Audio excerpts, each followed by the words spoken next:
এটা কোনো এক সময়ের ঘটনা। মাটির নিচে ছিল জল, আর মাটির ওপর ছিল একটা বৃক্ষ, আর সেই বৃক্ষে ছিল একটা পাতা যা আকাশকে স্পর্শ করত। যখনই কোনো ব্যক্তি আসতেন, সেই পাতাকে দেখে তার প্রশংসা করতেন। তাই বলে, আকাশে সোনার মেঘ কত ছবি আঁকে, আপনার নাম কভু লিখে নাহি রাখে।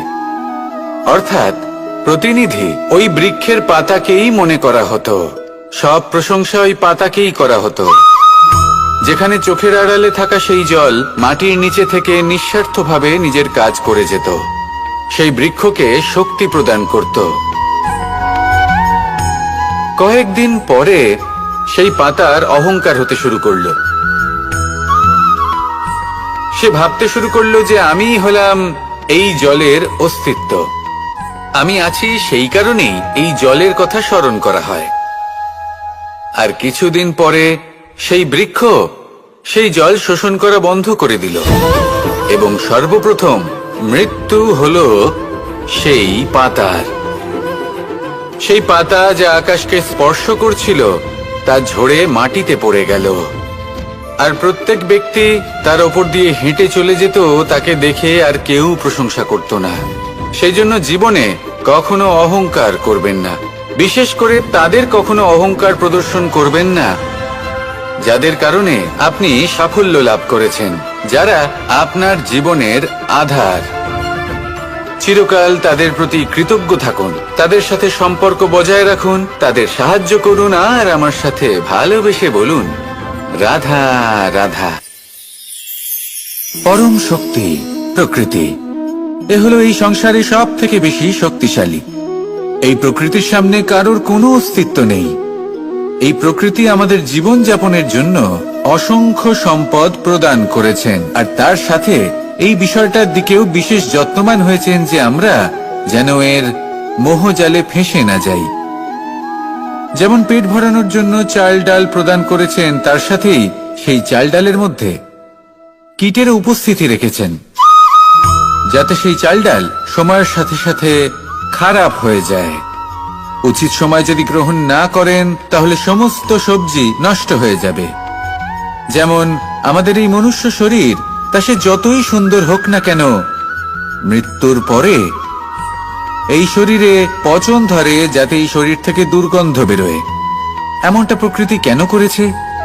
যাতে আমরা যত শীঘ্র সম্ভব সেই দেহের অন্ত্যেষ্টিক্রিয়া করতে পারি, তাকে বিদায় জানাতে পারি, আর তাকে পঞ্চমহাভূতে বিলীন হতে দিতে পারি। প্রকৃতি যেটা করছে সেটা অনুচিত নয়। প্রকৃতি এই কারণে এমন করে যাতে আমরা কর্মবন্ধনে আবদ্ধ থাকি, মোহর বন্ধনে নয়।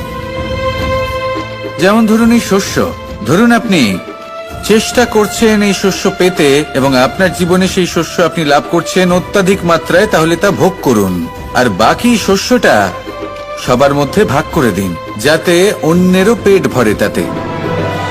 যদি আপনি সাফল্য লাভ করেন, শ্রেষ্ঠ কর্ম করেন, শ্রেষ্ঠ ব্যক্তি হয়ে ওঠেন, তাহলে কখনো অহংকার করবেন না, অহংকারী হয়ে উঠবেন না। সেই সাফল্য, সেই শ্রেষ্ঠত্বর সদ্ব্যবহার করুন অন্য কারোর জীবন প্রকাশময় করার জন্য। তবেই আপনার সেই সাফল্য, আপনার শ্রেষ্ঠত্ব জীবনে আরো ঊর্ধ্বমুখী হবে। সবার শেষে আমরা সবাই পঞ্চমহাভূতে বিলীন হয়ে যেতে চলেছি। উচিতভাবে এই জীবনের সদ্ব্যবহার করুন, কর্মের সাথে জড়িত থাকুন, এই প্রকৃতির পথপ্রদর্শন মানতে থাকুন, আর আমার সাথে ভালোবেসে বলুন, রাধা রাধা। এই ফুল কি সুন্দর হয়, তাই না? মন মোহিত করে দেবার মতো রং, সুগন্ধ, আর এতটাই কোমল হয় যে খুব সহজেই আপনি একে পিষে দিতে পারেন।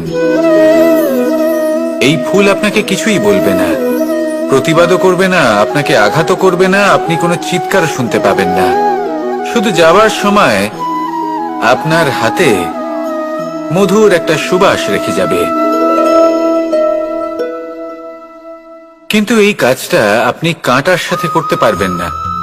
কাঁটা আপনাকে অত্যন্ত যন্ত্রণা দেবে, সেটা আপনিও জানেন। এবার এই ফুল আর কাঁটার মধ্যে যে পার্থক্য, সেটাই হলো পার্থক্য সজ্জন এবং দুর্জনদের মধ্যে। কখনো কখনো আমাদের জীবনে এমন কিছু ব্যক্তি আসেন যারা অত্যন্ত কোমল, তাদের আমরা